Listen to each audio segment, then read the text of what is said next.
finding your true worth. Where are you watching from? Let me know in the comments below. I'm Rebecca, 34. Last Sunday during my birthday lunch, my father, a police officer with 28 years of service in Lakewood, humiliated me in front of our entire family. If I had known you'd turn out like this, I would have left you at the hospital.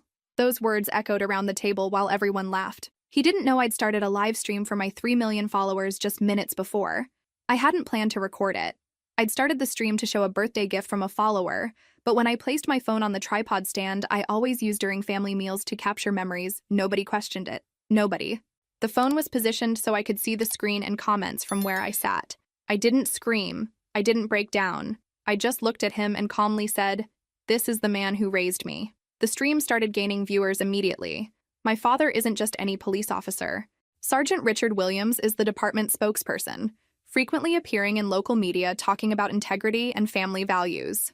The day after my live stream, he was called to the police chief's office and immediately suspended from duty pending an administrative investigation, a surprisingly swift first step in what would become a long process. By the next morning, the automatically saved video had been viewed over 50,000 times and started being shared across multiple platforms. Local news stations were calling for comments, all because of a single unguarded moment that revealed the truth behind my father's carefully constructed public image.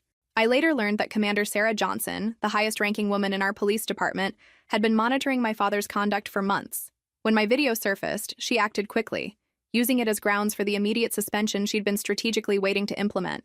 I sat in my apartment that morning watching notifications flood my phone, text messages from friends asking if I was okay, direct messages from followers offering support, missed calls from my mother and brother, 17 in total, and one voicemail from my father that I couldn't bring myself to listen to yet. My hands trembled as I scrolled through the comments on the video. "He should be fired. No wonder police have image problems. Stay strong, Rebecca." Thousands of voices suddenly invested in my family drama. I felt simultaneously powerful and terrified. For the first time in my life, I had exposed the truth, but I had no idea what would happen next. The police department's press release was brief and non-committal. Sergeant Williams has been placed on administrative leave pending an internal review. The Lakewood Police Department takes all matters concerning officer conduct seriously. Reading between the lines, I knew they were in damage control mode. My father's career hung in the balance because of my impulsive decision not to end that live stream when it happened. Part of me felt guilty. The other part felt vindicated after years of emotional abuse disguised as tough love, years of being told I wasn't good enough, years of watching my brother receive praise for the smallest achievements while my accomplishments were dismissed as irrelevant. To understand how we got here, I need to take you back. Where are you watching from today?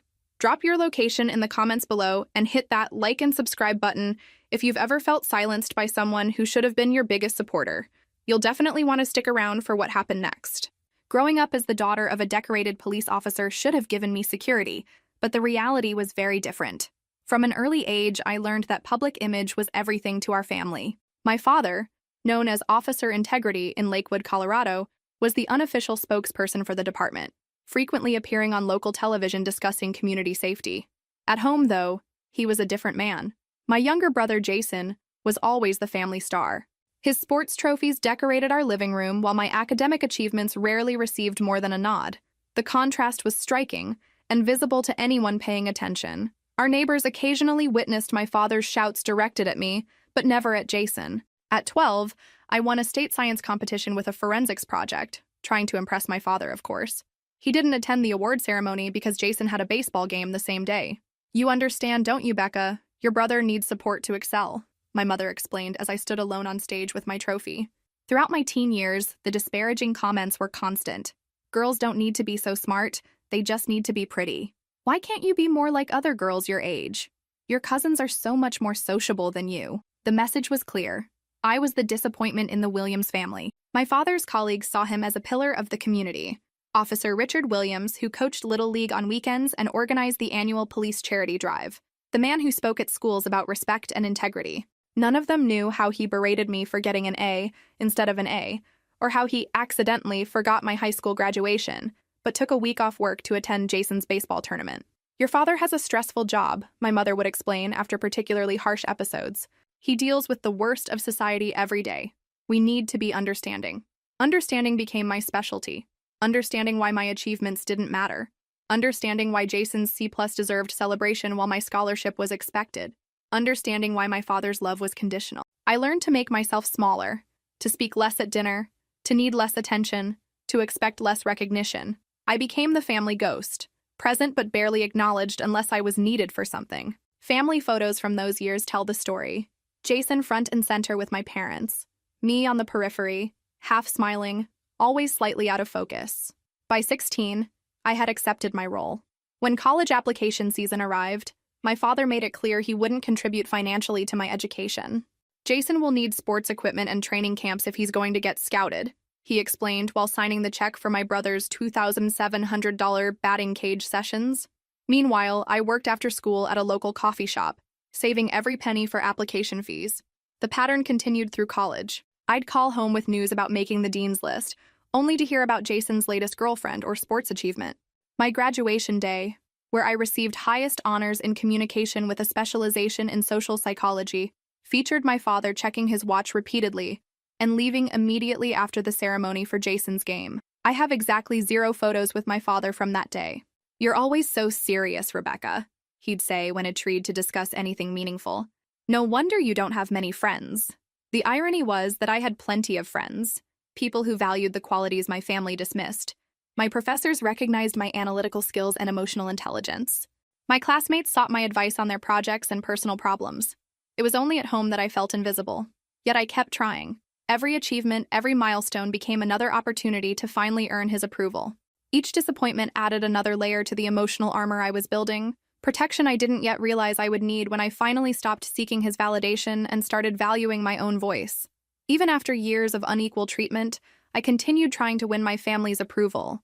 I'm Rebecca, 34, and I graduated in communication with a specialization in social psychology, something that helped me understand toxic family dynamics, though at the time I didn't apply this knowledge to my own situation. My career as a content creator began almost accidentally. During my senior year in college in 2014, I created a blog about self-esteem and healthy relationships as part of a capstone project. After graduating, I decided to continue the blog while working part-time as an assistant in a family therapy clinic, a job that exposed me to concepts about family trauma and abuse patterns that, ironically, I couldn't recognize in my own life. In 2016, I started producing educational videos about nonviolent communication and conflict resolution, leveraging my academic knowledge and the practical experience I was gaining at the clinic. After 3 years of steady growth, in 2019, my channel reached 1 million subscribers. Today, 5 years later, in 2024, I have 3 million. Despite professional success and financial independence, I never completely cut the emotional ties with my family. My therapist, Dr. Adi Chen, yes, even while helping others, I needed help, called this a traumatic bond, a dysfunctional attachment based on cycles of abuse and intermittent validation. Every small positive gesture from my parents was magnified in my mind, while the constant humiliations were minimized. Still, I never missed Sunday dinners. I contributed financially when my parents needed it, like the $15,000 I gave for their roof renovation last year, or the $8,000 for my mother's dental work that insurance wouldn't cover. I organized and paid for their 30th wedding anniversary party, an event for 150 people that cost nearly $22,000. I did all this hoping, at some point, to hear the words that never came. "We're proud of you, Rebecca." Meanwhile, my brother Jason, now a car salesman who could barely pay his own bills, remained the perfect child in their eyes. His recent divorce was treated as a family tragedy, while my broken engagement 3 years ago was seen as something predictable. The emotional toll was significant but invisible. I maintained a successful professional persona, the confident content creator who helped others navigate difficult relationships, while privately continuing to seek validation from people who seemed constitutionally incapable of giving it. My best friend Danielle, a clinical psychologist I'd met during my internship at the therapy clinic, constantly challenged me about this contradiction. "You're teaching thousands of people to establish healthy boundaries while allowing your family to violate yours every week," she'd point out during our coffee dates. "They're my family," I'd respond, as if that explained everything. "Which means they should be the first to treat you with respect, not the last," she'd counter. Each Sunday dinner followed the same pattern. I'd arrive early to help my mother prepare the meal. My father would barely acknowledge my presence until he needed something. Jason would arrive last, receive enthusiastic greetings, and immediately become the center of attention. I'd sit quietly, offering thoughtful comments that were often interrupted or ignored. After dinner, I'd help clean up while Jason and my father watched sports in the living room. Sometimes I'd overhear snippets of their conversation, genuine laughter, inside jokes, plans for fishing trips I was never invited on. My mother would occasionally pat my hand sympathetically but never intervened. On the drive home, I'd often pull over to cry before continuing to my apartment. The next day, I'd film an upbeat video about setting healthy boundaries or recognizing your own worth, advice I couldn't seem to follow myself. Danielle would review these videos and message me afterward. Great advice. When are you going to take it? My followers saw me as confident and self-assured. You've changed my life, they'd comment. How did you become so strong? If only they knew how I trembled before each family gathering, how I rehearsed casual responses to potential jabs, how I prepared myself for the inevitable disappointment. The cognitive dissonance became harder to manage. During the week, I was Rebecca Williams, influential content creator whose insights helped thousands of people improve their relationships. On Sundays, I reverted to Becca, the perpetual disappointment, desperately seeking approval from people who seemed to enjoy withholding it.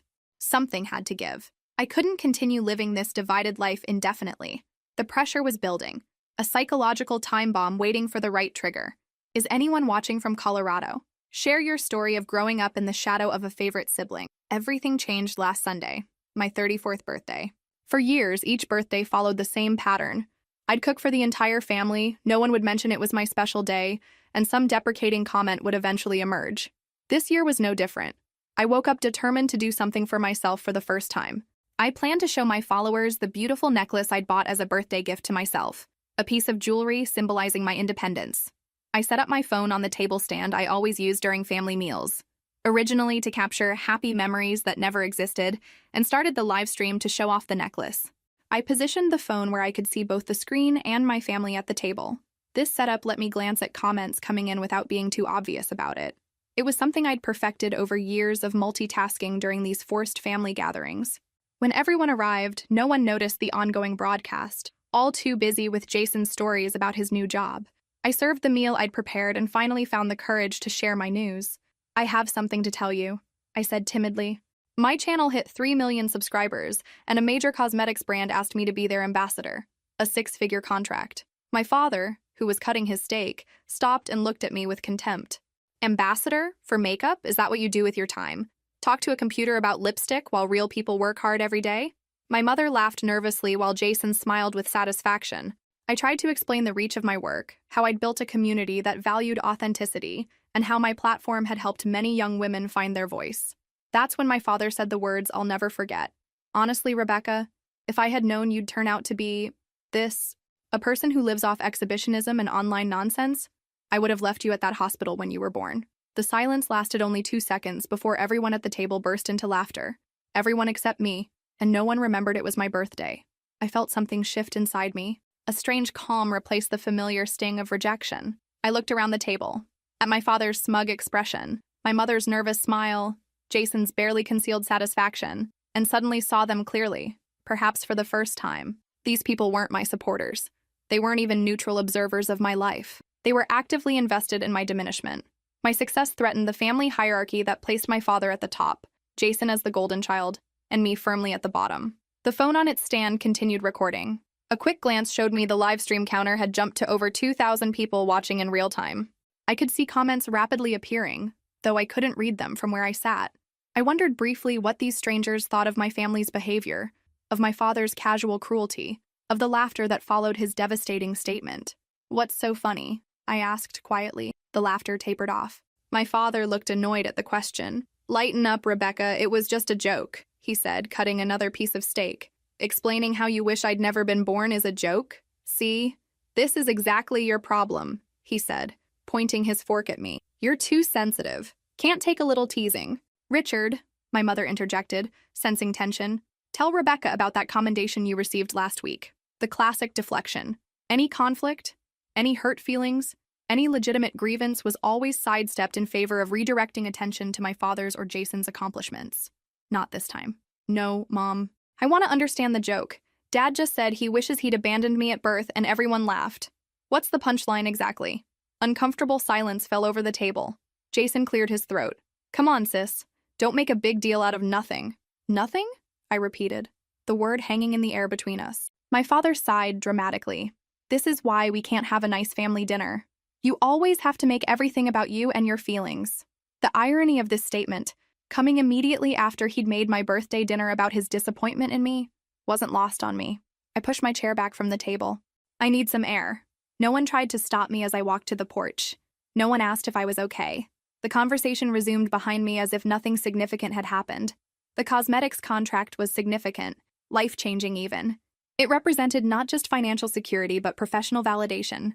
After years of building my platform, a major brand recognized my influence and authenticity. But at my family table, this achievement was dismissed as trivial, even shameful. When the laughter subsided, I felt something break inside me. It wasn't the first time I'd heard deprecating comments, but there was something different this time. It was my birthday. I'd reached an important professional milestone, and yet I was being humiliated at the table I had prepared myself. I left the table without a word and went to the porch. I immediately pulled my phone from the tripod and checked the screen. The view count had jumped to 4,200, far more than my typical broadcasts. I quickly scanned the comments scrolling by. "This is abuse. What a horrible father. You don't deserve this, Rebecca." The virtual support was immediate and overwhelming.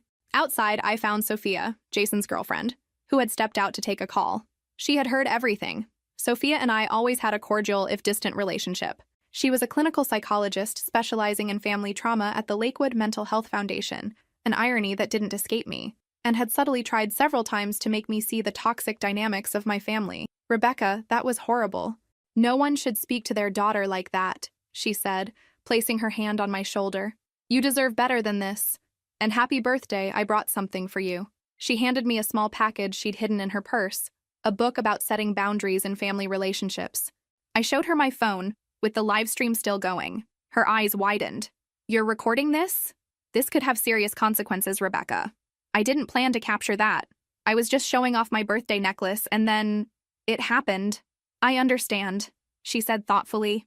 "From my work with clients in similar situations, I know Colorado has what's called one-party consent for recordings, but since your father is a public figure, there could be additional considerations. You might want to consult with a lawyer if this escalates." I appreciated that she was careful not to overstep her professional boundaries while still offering personal support. Sophia squeezed my hand. "What are you going to do now? You know your father could have trouble at work because of this, right? He's a public figure." That's when I remembered the numerous times my father had mentioned issues at the department. Comments about colleagues he'd helped discipline for inappropriate behavior, about how he himself had implemented strict conduct policies for officers both on and off duty. The irony didn't escape me. "I'm going to do what I should have done long ago. Stop pretending this is normal." I looked down at my phone again. The live stream continued to gain viewers. The comments continued to pour in, a flood of support and outrage on my behalf. People were tagging local news outlets. Some recognized my father from his media appearances. The private humiliation I had endured for years was suddenly very, very public. My hands trembled slightly as I contemplated my options. I could end the stream, apologize to my family, and try to contain the damage. I could delete the video afterward and pretend it never happened. We could go back to our dysfunctional normal, where I silently accepted mistreatment in exchange for the illusion of family belonging. Or I could let it continue. Let people see the reality behind Sergeant Richard Williams' carefully constructed public persona. Let them witness how the man who lectured the community about respect and integrity treated his own daughter. The door opened behind me, and my mother stepped onto the porch. "Rebecca, your food is getting cold. Your father wants to move on from this nonsense." "My father wants to move on," I repeated slowly. "What about what you want?" My mother's expression hardened. "What you want is to make a scene and ruin a perfectly nice family dinner. As usual. A perfectly nice family dinner where Dad said he wishes he'd abandoned me at birth. That kind of nice?" She sighed with practiced martyrdom.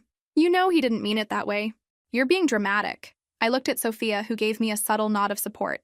Then I looked at my phone, still live streaming to thousands of people who were, for the first time, bearing witness to my reality. "No, Mom. I'm not being dramatic. I'm finally being honest." I took a deep breath and made my decision. The live stream would continue. Later, I would contact Danielle to discuss the potential consequences of my decision. As a psychologist with experience in both clinical practice and media ethics, she could help me navigate the aftermath. But for now, I needed to finish this dinner with my dignity intact. I returned to the table and finished lunch in silence. As I ate dessert, I glanced occasionally at my phone, which I'd placed back on its stand. The livestream counter showed over 5,000 viewers. Internally, I struggled with the decision whether to end the broadcast or not. Part of me wanted to protect my family, but another part, the one that had been silenced for decades, wanted people to see the truth. I let the stream continue until we finished the meal. After everyone left, I finally ended the broadcast, but the platform automatically saved the video to my channel. I spent the night reviewing years of messages, emails, and conversations. I found records of every birthday party I'd organized for Jason, every expensive gift I'd given my parents, every time I'd abandoned important plans to answer a family call. I discovered I'd transferred over $47,000 to my family in the past 5 years, money they never mentioned when talking about real jobs. I also noticed my father had been mentioned several times in recent reports about problems in the police department. One article cited internal tensions and dissatisfaction with leadership, with my father identified as a central figure in the controversies, though always protected by the hierarchy due to his impeccable public image. I called my best friend Danielle, who worked as a psychologist. "Becca, this is emotional abuse. You know that, right?" Her voice was firm on the other end. "But he's my father, and that doesn't give him the right to treat you this way. The live stream, it raises ethical and legal questions. You're aware of that? It wasn't intentional, but I don't regret it either. For the first time, I'm not alone with this. I understand, but be prepared for the consequences, both for him and for you. Let me check with my colleague who specializes in media law to understand the implications better. In the meantime, save all documentation of your family's financial requests and your contributions. This could become relevant." By morning, the video had accumulated over 78,000 views. Not viral by internet standards, but significant enough to start making waves locally. I had dozens of missed calls, from my parents, from Jason, from numbers I didn't recognize. Local news outlets were trying to reach me for comment. The first email from a reporter arrived at 8:17 a.m. "Ms. Williams, I'm from the Lakewood Gazette. We'd like your statement regarding the video showing your father, Sergeant Williams. Please call me at your earliest convenience." My phone buzzed with a text from Sophia. "Are you okay? Jason told me your father's been called in to speak with his superiors this morning. This is escalating quickly. I hadn't expected things to move this fast.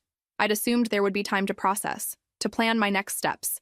Instead, events were unfolding with dizzying speed, each development triggering another in a cascade I couldn't control. At 9:45 a.m., I received an unexpected call from a number I didn't recognize. "Is this Rebecca Williams?" a woman's voice asked when I answered.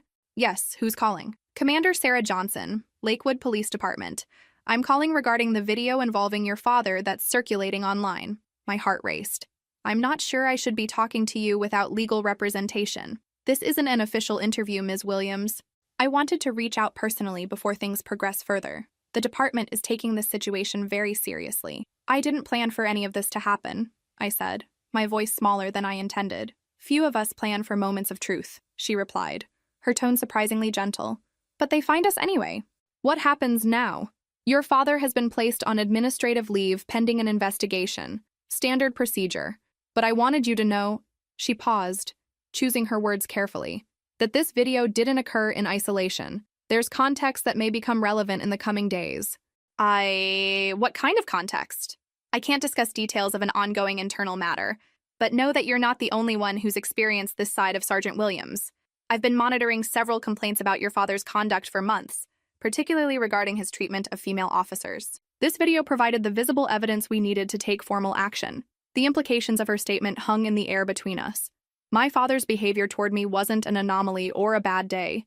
It was a pattern, one that apparently extended beyond our family dinner table. "Thank you for telling me," I managed to say. "Take care of yourself, Ms. Williams.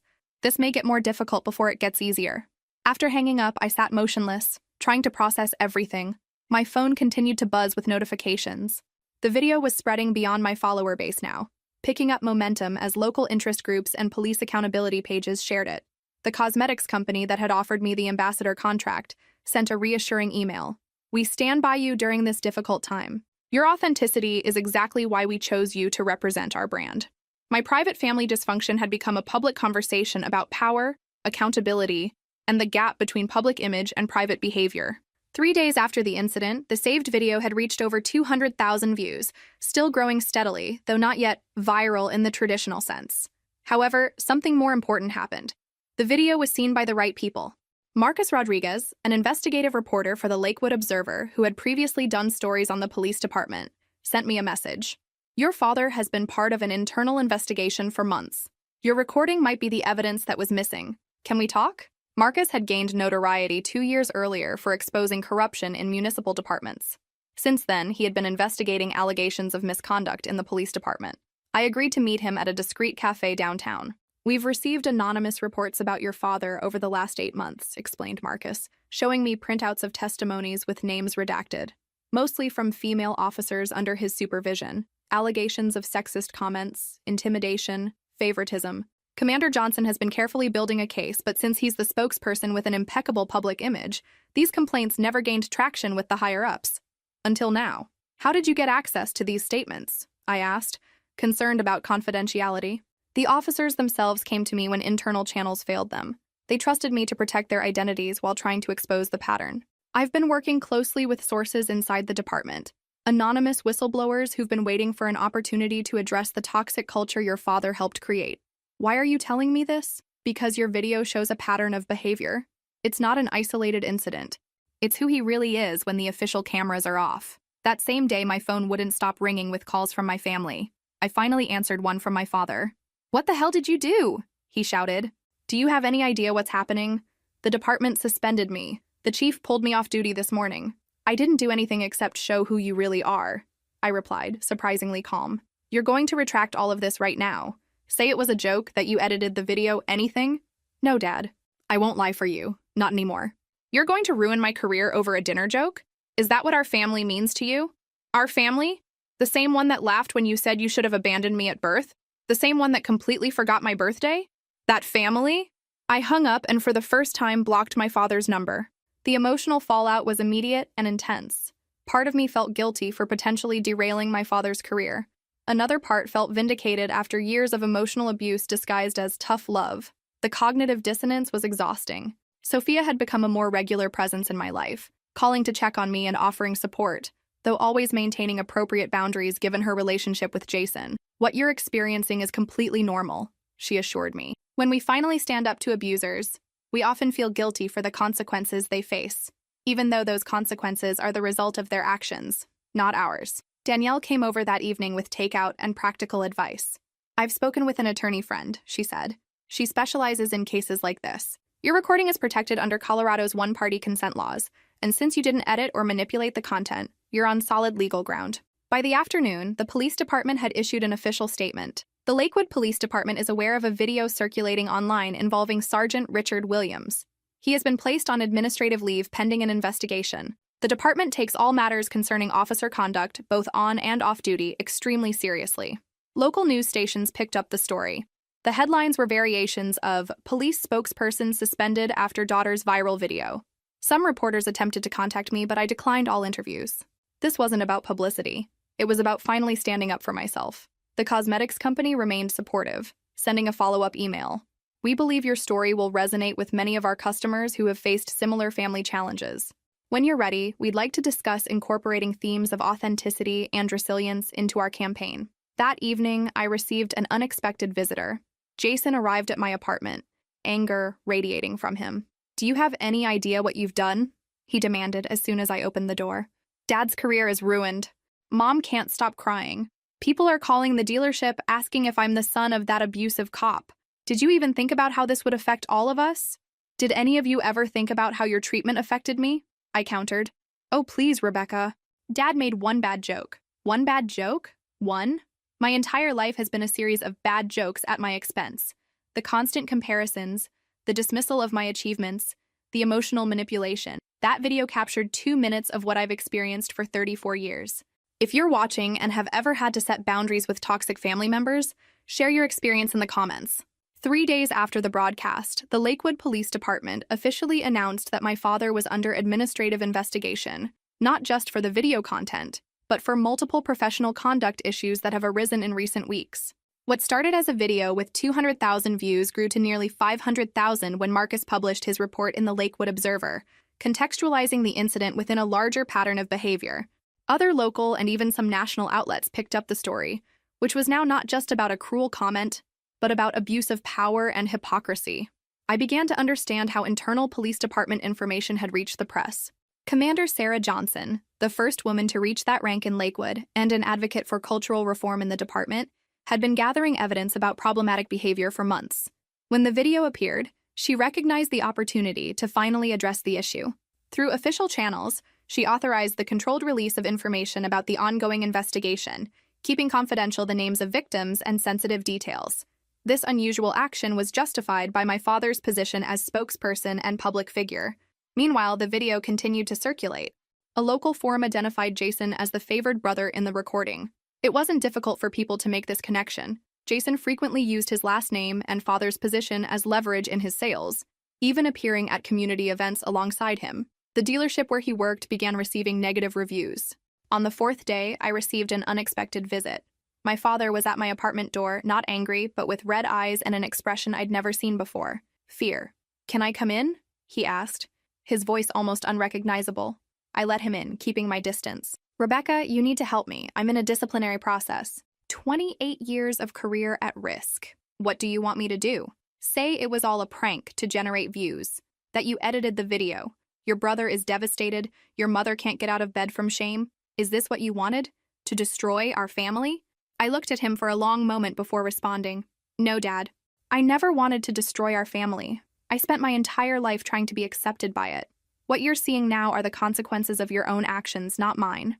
And you know I didn't edit anything. I always knew you'd end up hurting me," he huffed, returning to his usual tone. "Always wanting attention, always playing the victim. I think it's time for you to go," I said, opening the door. "If I lose my job over this, you will never be welcome in our home again. Understand? You will no longer be part of this family." "Dad," I replied calmly, "I never really was." The next day, my mother arrived unannounced. Unlike my father's intimidation approach, she tried emotional manipulation. "How could you do this to us, Rebecca? After everything we've done for you? What exactly have you done for me, Mom? When was the last time you stood up for me when Dad was belittling me? When did you ever acknowledge my achievements the way you celebrated Jason's? We gave you a roof over your head, food, education. That's the bare minimum of parenting. And let's not forget I paid my own way through college after Dad refused to help." She changed tactics. "Your father made a mistake. One comment doesn't define him." It wasn't one comment. It was the latest in a lifetime of comments. And judging by the department investigation, I'm not the only one who's experienced his mistakes. Her face hardened. "So you'll destroy your father's reputation, your brother's career, our family's standing in the community over hurt feelings? This isn't about hurt feelings. It's about years of emotional abuse that you enabled. And as for destroying anything, Dad did that himself when he decided to build a public image so completely disconnected from who he really is." After she left, I received a text from Sophia. "Just checked on you. Your mother's here with Jason, planning how to fix this mess. Thought you should know they're talking about potential legal action to have the video removed." Legal action. The threat might have intimidated me once, but I'd consulted with Danielle's attorney friend who confirmed that in Colorado, one-party consent laws protected my right to record conversations I participated in. The live streaming aspect created some gray areas, but since I hadn't edited or misrepresented anything, there was little legal ground for them to stand on. More importantly, I no longer feared my family's disapproval. The video had unexpectedly freed me from the desperate need for validation I'd carried my entire life. With each passing day, the fog of emotional manipulation lifted further, allowing me to see my situation with greater clarity. The cosmetics company stood firmly behind me. Their marketing director called to discuss how the campaign could be adapted to emphasize authenticity and emotional strength, themes that had become even more relevant in light of recent events. This professional validation helped offset the family rejection I was experiencing. 2 weeks after the incident, the situation had evolved. The police department formalized the disciplinary process against my father, scheduling a hearing for the following month. Meanwhile, new stories about his problematic behavior continued to emerge. Marcus had become a regular contact, keeping me informed about the case developments. His investigation had expanded beyond my father, revealing systemic issues in the department. "Your courage opened the doors for others to speak up," he said during one of our meetings. "Commander Johnson is using this opportunity to implement changes she's been advocating for years." Sophia and I had begun having coffee occasionally when she wasn't with Jason, our relationship gradually shifting from distant acquaintances to something approaching friendship. She was always careful to maintain appropriate boundaries, never sharing confidential information about Jason or breaching her professional ethics, but offering personal support when needed. "What you did is helping more people than you imagine," she told me during one of our meetings. Several women from the department have reported finally feeling heard. I learned more about Sophia's work at the Lakewood Mental Health Foundation, where she specialized in helping clients deal with family trauma. "I've seen so many cases like yours," she explained. "People who spend years trying to earn the approval of family members who are constitutionally incapable of giving it." Danielle remained my rock throughout this period, offering both emotional support and practical advice. She helped me draft responses to media inquiries and manage the sudden attention my channel was receiving. My subscriber count had increased by 500,000 in just 2 weeks. That afternoon, my mother appeared at my apartment with a box of old photographs. "I came to show you something," she said, spreading photos on my table. "Look how happy we were. Look how your father always took care of you." The photos showed carefully selected moments. My father teaching me to ride a bike, holding my hand on the first day of school, applauding at some school presentation.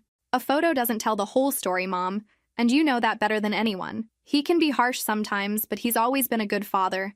You can't throw away 34 years over one unfortunate comment.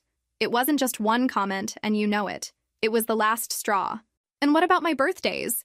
Did you remember it was my birthday that Sunday?" She looked away, confirming my suspicion. She changed tactics. "Think about Jason. He's being harassed at work because his father is the cop who wanted to abandon his daughter. People have canceled sales. The dealership is considering firing him. And that's my fault? Wasn't Jason laughing when Dad said that? Hasn't he always used Dad's name and position to benefit himself? We're all suffering, Rebecca. If you really care about this family, you'll fix this." I took a deep breath. "Mom, you're more concerned about public image than the fact that I was hurt. That says everything about our family dynamic." She gathered the photos quickly. "You've always been selfish, always thinking only about yourself. Your father was right." When she left, I realized that for the first time, I didn't feel that familiar ache in my chest. In its place was something new: certainty. I decided to take control of the narrative. For years, I'd built a platform focused on self-esteem and healthy relationships. Now it was time to live those values. I recorded a video addressing the situation directly, not to apologize or retract, but to contextualize. "Many of you witnessed a painful moment in my family life," I began, looking directly into the camera. "What you saw wasn't an isolated incident, but part of a pattern that's existed my entire life. I didn't intend to broadcast that specific moment, but I don't regret that it happened. Sometimes the truth needs witnesses." I explained the years of emotional abuse, the double standards, the financial exploitation. I detailed how I'd contributed to my family while receiving nothing but criticism in return. This isn't about revenge or attention. It's about finally acknowledging reality and setting boundaries. For those of you dealing with similar family dynamics, know that you're not alone. Your feelings are valid, your experiences are real, and you deserve respect, especially from the people who are supposed to love you. The response was overwhelming. Thousands of comments flooded in from people sharing their own stories of family dysfunction and emotional abuse. What had begun as a personal crisis had evolved into a movement of solidarity and shared healing. The cosmetics company reached out again, this time with a formal contract amendment. They wanted to increase the initial offer, expanding my role from brand ambassador to authenticity advocate, developing a campaign around emotional health and genuine self-expression, topics that had become even more relevant in light of recent events. That evening, Commander Johnson called again. "The department would like your formal testimony as part of the investigation, Ms. Williams. Would you be willing to provide it?" The old Rebecca would have declined, prioritizing family loyalty over truth. But I was no longer that person. "Yes, Commander, I'll testify." 1 month after the broadcast, the police department formally contacted me, requesting my testimony as part of the investigation. My first instinct was to refuse. This was personal, family business. But Sophia and Marcus helped me see there was a larger dimension. "People in positions of power have a special responsibility," Sophia said during one of our coffee meetings. "If your father treats his own daughter this way, how does he treat citizens who depend on him? How does he treat his female colleagues?" She was careful to speak from her general professional expertise and personal values, never crossing ethical lines regarding Jason or sharing confidential information. Marcus added another perspective. "Your testimony could be crucial to validate other victims' experiences. Often, people in positions of power are only confronted when multiple independent sources confirm a pattern." Danielle connected me with her attorney friend, who provided pro bono consultation. After understanding the full legal implications, I agreed to speak, with the condition that my testimony would be limited to behavior I had witnessed and not speculation. In the department's meeting room, Commander Johnson led a panel of 3 senior officers. "Ms. Williams, we understand family situations are complex," she said, "but the behavior exhibited by your father in the video, along with other reports we've received, raises serious concerns about his judgment and temperament.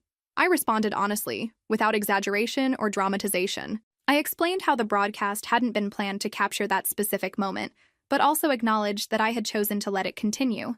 Commander Johnson, I asked before leaving, may I ask why you're so committed to this investigation? She hesitated for a moment. Let's just say I recognize the behavior I saw in that video. For too long, people like your father have defined this department's culture. It's time for that to change. As I left the building, I encountered my father in the parking lot. You really went in there to speak against me, he said, blocking my path. I went in there to tell the truth. There's a difference. 28 years of impeccable service and you destroyed everything in 10 minutes. No, Dad. You built this over 34 years. I just let other people see it. And from what I'm learning, your service wasn't so impeccable after all. He stepped toward me, fists clenched. You think you're better than everyone with your millions of idiot followers. But without this family, without me, you're nothing. I held my ground. That's the difference between us. I know exactly who I am without you. The question is, do you know who you are without that badge? His face flushed with anger, but before he could respond, a voice called from behind us. Is everything okay here? Commander Johnson approached, her expression neutral, but her posture alert. My father straightened immediately, his public persona snapping back into place. Just a family discussion, Commander. I was just leaving, I said, meeting Johnson's eyes with silent gratitude. As I walked to my car, I felt a strange mixture of emotions. Sorrow for what my family could have been, relief at finally speaking my truth, and an unexpected sense of connection with others who had experienced similar treatment. The parking lot security cameras had recorded our interaction. By the next day, the footage had been added to my father's case file, another piece of evidence showing the disparity between his public face and private behavior. That evening, I received another unexpected call, this time from Jason's girlfriend, Sophia. I just wanted you to know. I ended things with Jason, she said, her voice steady but sad. After seeing how your family treated you and his role in it, I couldn't continue the relationship. It made me question everything. I'm sorry, I said, genuinely meaning it. I never wanted to cause collateral damage. You didn't cause anything, Rebecca. You just revealed what was already there. Speaking personally now, not as a therapist, I should have seen it sooner. The way they triangulated against you, the scapegoating, the golden child dynamic with Jason, it's textbook family dysfunction. How's Jason taking it? Not well, he's blaming you, of course. But I also think, somewhere deep down, this might be the wake-up call he needs. He's never had to face consequences before. Meanwhile, the cosmetics campaign had begun production. The creative team had reworked the concept to focus on inner strength and authenticity, using my real-life story as inspiration without directly referencing the family situation. The first promotional photos had been shot, and the company was planning a major launch for the following quarter. My professional life was thriving even as my family relationships crumbled. After we hung up, I sat alone in my apartment thinking about ripple effects. One moment of truth had set in motion changes I could never have anticipated. In the police department, in my family, in relationships adjacent to mine. The truth, once spoken, couldn't be contained. 6 weeks after the broadcast, I received a call from Jason, something I hadn't expected. I just found out. His voice was strangely neutral. Dad got the notification today. He's being dismissed from the department at the end of the month. Administrative agreement, no possibility of appeal. I felt a mix of emotions, relief, sadness, a strange sense of closure. That's not what I wanted, Jason. I never wanted this to happen. Then why didn't you remove the video when we asked? Why did you have to take it this far? Because for the first time in my life, other people saw what happens in that house. The truth is, the video was just the catalyst. Internal investigations had been ongoing for months. There was a long pause. You knew about this? Ha finally asked. I found out afterward through Marcus Rodriguez, the investigative reporter who covered the case. Apparently, there were several complaints from subordinates, especially women. The guy from the Lakewood Observer? He's been on TV a lot lately. Yes, he's publishing a series about changes in the department. Commander Johnson is leading a complete overhaul of the internal culture. Another long pause. Sophia broke up with me, he confessed. Said she couldn't be with someone who allowed his sister to be treated that way. And that my attitude at work reminded her too much of Dad. I'm sorry about that. No, you're not, he sighed. But maybe you're right about some things. I lost my job at the dealership. I'm trying to start over, but it's hard. I know what it's like to start from scratch. I know you do, I just never had to do it before. It was the closest to validation I'd ever received from him. And Sophia, has she been talking to you? We've had coffee a few times. She's been kind enough to offer some perspective, though she's very careful about what she shares about you. She's a good person, Jason said with a tone of regret. Better than I deserved. The conversation marked a turning point. Not reconciliation exactly, but an acknowledgement that something fundamental had changed. Jason, for the first time, was experiencing life without the privileges his status as the golden child had always afforded him. A week later, my mother called. Unlike her previous attempts at manipulation, she sounded defeated. Your father starts his new job next Monday. Security consultant for a private firm. Less money, no public recognition, but it's something. That's good, Mom. I'm glad he found something. He didn't want me to tell you, but I thought you should know. Another shift. My mother making her own decision rather than simply following my father's dictates. Thank you for telling me. He's different now, she said quietly. Quieter, less certain about everything. I don't know if that's good or bad. Change is hard, I offered. For everyone. Yes, she agreed, surprising me. It is. After we hung up, I reflected on how thoroughly one moment of truth had altered our family's trajectory.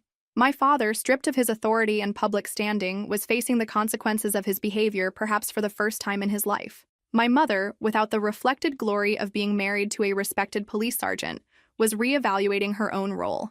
Jason, no longer able to trade on the family name, was confronting his actual capabilities and character. And me? I was finally free of the desperate need for their approval. The fear that had kept me tethered to their dysfunction, fear of rejection, fear of losing my family, fear of being completely alone, had lost its power over me. The cosmetics campaign was now in full production. The company had embraced my story, creating marketing materials that spoke to authenticity and resilience. The six-figure contract had been upgraded to include speaking engagements and a limited product line with my input on the formulations. My professional validation no longer needed to come from my family. In its place was something I'd helped my followers find but had struggled to claim for myself: authentic self-worth, independent of external validation. The irony wasn't lost on me. The very public exposure I had feared most had ultimately led to my private liberation. That night, I filmed a new video for my channel.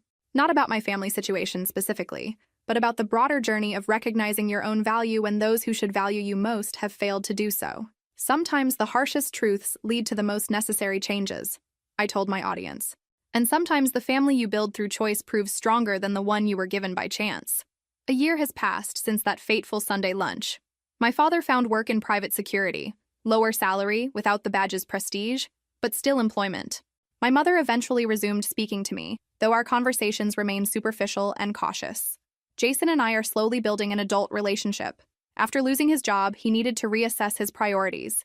He began working for a nonprofit that helps at-risk youth, something I never imagined he would do. He's still very much the same person in many ways, but he started to recognize some of the problematic behaviors he inherited from our father. Recently, he mentioned he's considering therapy, a small but significant step. Commander Johnson was promoted to deputy police chief and implemented significant changes in the department. Marcus won a journalism award for his series on cultural transformation in local police forces. Sophia continued her work at the Lakewood Mental Health Foundation, and we developed a friendship that evolved gradually and naturally over time, based on mutual respect and shared values, rather than just our connection through Jason. Danielle remains my closest confidant, the friend who saw me through the darkest moments and celebrated the victories. Her unwavering support showed me what genuine friendship looks like, something I value now more than the conditional acceptance I once desperately sought from my family. As for me, I transformed my experience into something meaningful. My channel now addresses dysfunctional family relationships and healthy boundary setting. Using my communication degree with a social psychology specialization and the practical experience I gained working in therapy clinics, I created content that resonates with millions. In partnership with the Lakewood Mental Health Foundation, where Sophia works, I launched a scholarship program offering free psychological support for people facing family emotional abuse. The cosmetics brand that hired me as an ambassador agreed to sponsor the program as part of their social responsibility initiative, providing significant resources for its expansion. I returned to university for a clinical psychology master's program, focusing on family trauma. I managed to organize my schedule to maintain my content creator career, recording videos in advance during less intense semester periods, and using my studies to enrich my content. My platform as a content creator led to invitations to speak at psychology and social media conferences, where I could share insights from both my personal experience and academic learning, even though I'm still early in my clinical training. The video changed my life in ways I couldn't have predicted. I received thousands of messages from people with similar stories, creating a community of mutual support. Last week, I received an unexpected message from my father. I'm seeing a therapist. It's not easy for a man of my generation to admit needing help, but I'm trying. I don't know if you'll ever forgive me, but I'm trying to understand what I did wrong. It wasn't a complete apology, but it was a start. I replied with a single sentence. Recognition is the first step to change. I don't know if we'll ever have a healthy relationship, but I know I'll never again be that person who accepts crumbs of affection in exchange for constant sacrifices. I've learned that family isn't just blood. It's respect, validation, unconditional love. On my 35th birthday 2 weeks ago, I did something different. Instead of an obligatory family lunch, I organized a celebration with the people who supported me through this journey. Danielle, Sophia, Marcus, work friends, followers who became friends. And to my surprise, Jason showed up with a gift and a handwritten card. Thank you for showing the way. Sorry it took so long to see. The contrast with my previous birthday couldn't have been more striking. Instead of humiliation and dismissal, I was surrounded by genuine affection and appreciation. Instead of cooking for people who took me for granted, I was the honored guest at a celebration planned by people who valued me. My professional life has flourished as well. The cosmetics contract expanded into a full brand partnership. My channel's focus on authentic relationships and personal boundaries attracts a more engaged audience than ever. I've been invited to speak at conferences about both content creation and psychological well-being, bridging my two worlds in a way that feels authentic and meaningful. More importantly, I've found an inner peace I never thought possible. The constant anxiety, the perpetual need to prove my worth, the desperate hunger for validation, all diminished as I built a life based on mutual respect and genuine connection. To all of you who shared your stories with me throughout this year, thank you. You showed me I'm not alone, that my experiences are valid, that my feelings matter. If you're going through something similar, remember, you don't need permission to set boundaries. You don't need approval to walk away from toxic relationships, even family ones. Your worth isn't determined by how others treat you. Where are you watching from today? If this story resonated with you, make sure to like and subscribe. Remember that your story matters too, and you deserve to be heard.